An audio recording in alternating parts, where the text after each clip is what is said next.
अस्सलाम वालेकुम दोस्तों, आप देख रहे हैं हमारा यूट्यूब चैनल यूबी अपडेट। बहुत सारे दोस्त हमसे फ़ेज़ 3 के हवाले से इन्फॉर्मेशन मांग रहे थे। मैंने पैफ के हवाले से जो स्कूल प्राइवेटाइज़ हो रहे हैं, गवर्नमेंट प्राइवेट करती जा रही है गवर्नमेंट स्कूल्स को, जिसमें बिल्डिंग और तमाम जो उसमें सरकारी वसाइल हैं, फर्नीचर है, वो उस बंदे को दे दिए जाते हैं जिसको स्कूल मेरिट पर मिलता है। उसके लिए अप्लाई कैसे करना है, अप्लाई का तरीक़ाकार क्या है, एजुकेशन कितनी चाहिए, एलिजिबिलिटी क्राइटेरिया।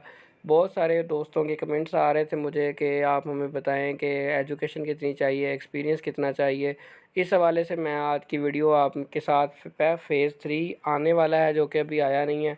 एक दोस्त भाई कह रहा था कमेंट में कि आप फ़ेज़ 3 की लिस्ट शेयर करें, तो भाई अभी फ़ेज़ 3 नहीं आया, फ़ेज़ 2 कंप्लीट हो चुका है। फ़ेज़ 2 को कंप्लीट हुए भी 2 से 3 माह गुजर चुके हैं, तो अब फ़ेज़ 3 अभी नहीं आया। फ़ेज़ 3 जैसे ही आएगा आपको इसी चैनल पर अपडेट कर दिया जाएगा। आप स्कूल जो हैं सरकारी कितने प्राइवेटाइज़ होने वाले हैं मज़ीद, ये प्रोग्राम सुबह पंजाब में 2903 सरकारी स्कूल का इंतज़ाम निजी शराकत दारों को सुपुर्द करने का तीसरा मरहला है, जिसे फ़ेज़ 3 कहा गया है। वो स्कूल जहाँ 100 से ज़्यादा तलबा हैं और 2 असातिज़ा मौजूद हैं, वो स्कूल फ़ेज़ 3 में आने वाले हैं। अहलियत के लिए मेयार इसकी 3-4 ग्रुप कैटेगरीज़ बनाई गई हैं। अब आपने ख़ुद देखना है कि आप किस कैटेगरी में फ़ॉल करते हैं, आपके लिए कौन सी कैटेगरी बनती है। सबसे पहली कैटेगरी है यंग एंटरप्रेन्योर, यानी कि अकेला बंदा, नौजवान कारोबारी अफराद का ग्रुप, यंग एंटरप्रेन्योर्स, ठीक है जी। नौजवान कारोबारी अफराद, 3 अफराद हैं, सॉरी, अकेला बंदा नहीं, वो आगे इंडिविजुअल है। ये 3 लोग मिलकर जो स्कूल ले सकते हैं वो वाली कैटेगरी है। 3 अफराद ग्रुप एक स्कूल के लिए दरख्वास्त दे सकते हैं। 5 पसंदीदा स्कूलों की फ़हरिस्त भी देना लाजिम है। अब पैफ की जो वेबसाइट है वहाँ पर हर ज़िला वाइज जो है स्कूल, उनकी लिस्ट अपडेट कर दी जाती है कि ये स्कूल प्राइवेटाइज़ हो रहे हैं। अब आप मिसाल के तौर पे रहते हैं वकास टाउन में, एग्जांपल दे रहा हूँ, और आपने देखना है कि क्या वकास टाउन या उसके जो करीबी टाउन है उसमें कोई स्कूल है जो उस लिस्ट में शामिल हो। तो जैसे ही विकास टाउन में आपको स्कूल नज़र आएगा, आपने उसको टॉप प्रायोरिटी पहले नंबर पे रख देना है, क्योंकि वो आपके सबसे करीब है। आपको आना जाना सहूलत रहेगी वहाँ पर लेने में, आप उसको मैनेज अच्छे से कर सकेंगे। फिर इसी तरह जो जो दूर जाते जा रहे हैं उनको आप नेक्स्ट प्रायोरिटी पे रखते जाएंगे। तीनों में से एक बंदा जो होगा ना आपका, वो लीड एप्लीकेंट कहलाएगा, ग्रुप की क़यादत करने वाला होगा। सारे इख्तियारात उसी बंदे के पास होंगे, वो आपने डिसाइड कर लेना है। ग्रुप लीडर आपने वो बनाना है अपना जिसकी क्वालिफ़िकेशन एक्सपीरियंस सबसे ज़्यादा हो, उसको आपने ग्रुप लीडर बना लेना है। एक मेंबर के पास कम से कम 3 साल तदरीसी या स्कूल मैनेजमेंट का तजर्बा होना ज़रूरी है।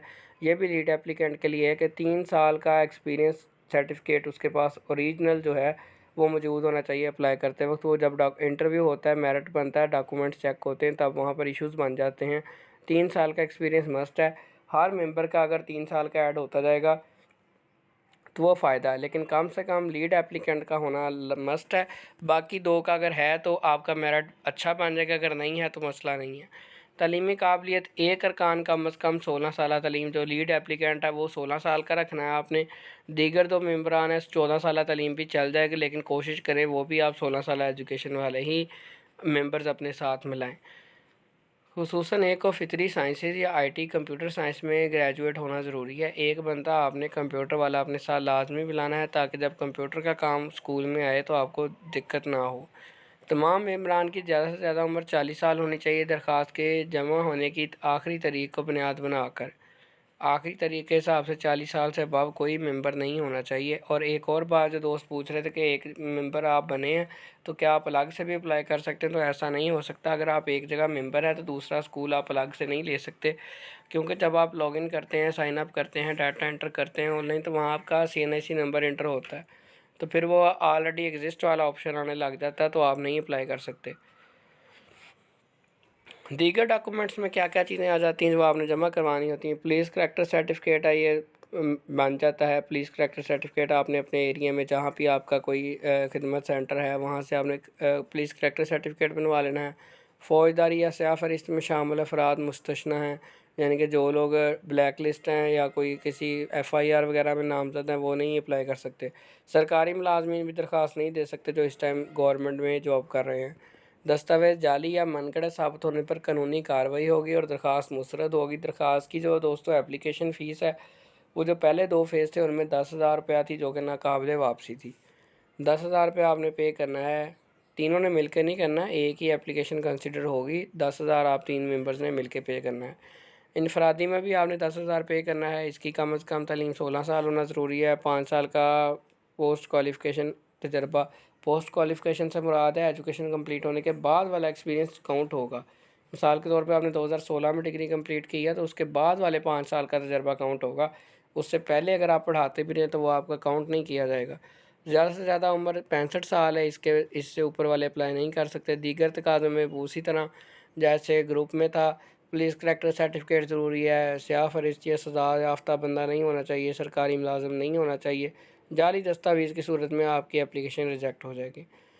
اس کے بعد ایڈ ٹیک فرمز آ جاتی ہیں، حکومت کے ساتھ رجسٹرڈ جو ادارے ہیں، فرمز ہیں، وہ آ جاتی ہیں۔ ان کے بھی 5 سال کا ایڈ ٹیک کا تجربہ درکار ہے۔ کم از کم 10 رسمی اسکولوں میں آئی ٹی ہارڈ ویئر یا سافٹ ویئر فراہم کرنے کا تجربہ ہونا چاہیے۔ درخواست کے لیے کم از کم 10 اسکولوں کا کلسٹر لے کر آنا ہوگا اور بجٹ اور مالی حیثیت کی تصدیق ضروری ہے۔ سیاہ فہرست میں وہ بندے نہیں ہونے چاہیے۔ فرم جو ہے بعض نہ تفصیلی منصوبہ پیش کرنا ہوتا ہے۔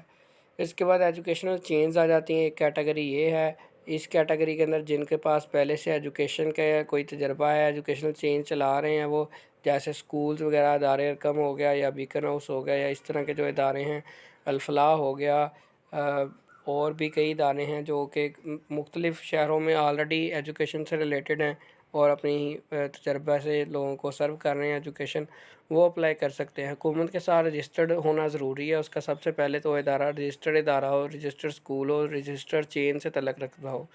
کم از کم 5 سال کا تعلیمی شعبے میں تجربہ ہونا چاہیے۔ 10 سرکاری یا نجی رجسٹرڈ اسکولوں پر مشتمل چین ہونا ہے۔ یہ نہیں کہ ایک اسکول ہے تو آپ کے میری چین بن گئی۔ 10 اسکول آپ کے کم سے کم آپ کے چل رہے ہوں ایٹ اے ٹائم تو پھر آپ کو چین کہلائیں گے۔ کم سے کم 10 اسکولوں کا کلسٹر درکار ہے۔ مالی حیثیت اور سیاہ فہرست نہ ہونے کی تصدیق لازمی ہے۔ اس کے بعد نمبر 5 پر آ جاتا ہے این جی اوز۔ غیر تجارتی بنیاد پر پنجاب میں کم از کم 5 سال کا تعلیمی یا سماجی شعبے میں تجربہ ہونا ضروری ہے۔ این جی اوز کے لیے حکومت کے ساتھ رجسٹرڈ ہونا بھی ضروری ہے۔ 10 اسکولوں کا کلسٹر کے ساتھ درخواست دینا بھی ضروری ہے۔ تجربہ اور غیر تجارتی تعلیمی سماجی کام کو ترجیح دی جائے گی۔ بعض نہ تفصیلی منصوبہ پیش کرنا ضروری ہے۔ اچھا جی، اہلیت کا خلاصہ کیا ہے؟ ارکان تعلیمی قابلیت 14+16 میں نے بتا دیا۔ ینگ انٹرپرینور کے لیے بھی بتا دیا۔ 65 سال والا پولیس کریکٹر سرٹیفکیٹ، یہ ساری چیزیں میں نے آپ کے ساتھ اوپر شیئر کر دی ہیں، ایجوکیشنل چین کے حوالے سے بھی، این جی اوز کے حوالے سے بھی۔ اب اگر ایک اسکول ہے تو اس پر ان 5 کیٹیگریز کا ملا کر میرٹ بنے گا۔ مثال کے طور پہ میں نے پہلے آپ کو وکاس ٹاؤن کی اگزامپل دی ہے۔ وکاس ٹاؤن میں مثال کے طور پر گورنمنٹ پرائمری اسکول ایم سی نمبر 1 ہے، فرض کر لیتے ہیں، تو وہاں پر انڈیویجول نے بھی درخواست دی ہوئی ہے، کسی نے گروپ کی شکل میں درخواست دی ہوئی ہے، کسی این جی او نے بھی درخواست دی ہوئی ہے، تو وہ سب کو ساروں میں سے جو ٹاپ پریورٹی پر ٹاپ پر آئے گا نا میرٹ وائز، اس کو اسکول ملے گا۔ وہ یہ نہیں میٹر کرتا کہ آپ گروپ تھے، انڈیویجول تھے، کیا تھے۔ اور 10,000 آپ کی فیس ہے۔ اگر آپ کا میرٹ نہیں بنتا تو میرٹ کافی ہائی ہوتا ہے۔ اس میں نے جو پرسنل آبزرویشن ہے، میرٹ کافی زیادہ ہائی ہوتا ہے، کافی ریئر چانس ہے کہ آپ کو اسکول مل جائے، زیادہ تر لوگوں کو نہیں ملتا، اور این جی اوز کو ان کو زیادہ چانس ہوتا ہے اسکول ملنے کا۔ لیکن آپ ٹرائی کرنے میں کیا حرج ہے، آپ ایک دفعہ اپلائی کریں۔ فیس ناقابل واپسی ہے، 10,000 آپ نے دینا ہے، اور کافی ٹائم اس میں بن جاتا ہے، پروسیجر ہوتے ہیں 4 5 6 ماہ گزر جاتے ہیں، میرٹ یعنی کہ رزلٹ اناؤنس ہوتے ہیں، پھر اسکول ہینڈ اوور ہوتے ہیں، 2 مہینے پھر گزر جاتے ہیں، لوگ انتظار کرتے تھک جاتے ہیں۔ پھر جب اسکول مل جاتا ہے پھر پیمنٹ کا بھی اسی طرح چکر ہے، کافی پروسیجرز ہوتے ہیں۔ آپ نے اکاؤنٹ کھلوانا ہے، اپنے لیڈ اپلیکینٹ نے اپنے نام پہ کھلوانا ہے، اس بینک میں کھلوانا ہے، ساتھ جوائنٹ اکاؤنٹ کھلوانا ہے، یہ ڈاکومنٹ وہ ڈاکومنٹ، پھر جو پہلی پیمنٹ آتی ہے وہ بھی 2 3 ماہ بعد آتی ہے، یا تب تک آپ نے خود اپنے جیب سے خرچ کرنا ہوتا ہے اپنے اسکول کے اوپر۔ امید کرتا ہوں آج آپ کی ساری کنفیوژنز دور ہو گئی ہوں گی۔ اگر کسی بات کا کوئی مزید کنفیوژن ہے تو آپ مجھ سے کمنٹ سیکشن میں پوچھ سکتے ہیں۔ ملتے ہیں انشاءاللہ اپنی نیکسٹ ویڈیو میں۔ دیکھتے رہیں ہمارا YouTube channel U P update. دعاؤں میں یاد رکھیں۔ اللہ حافظ۔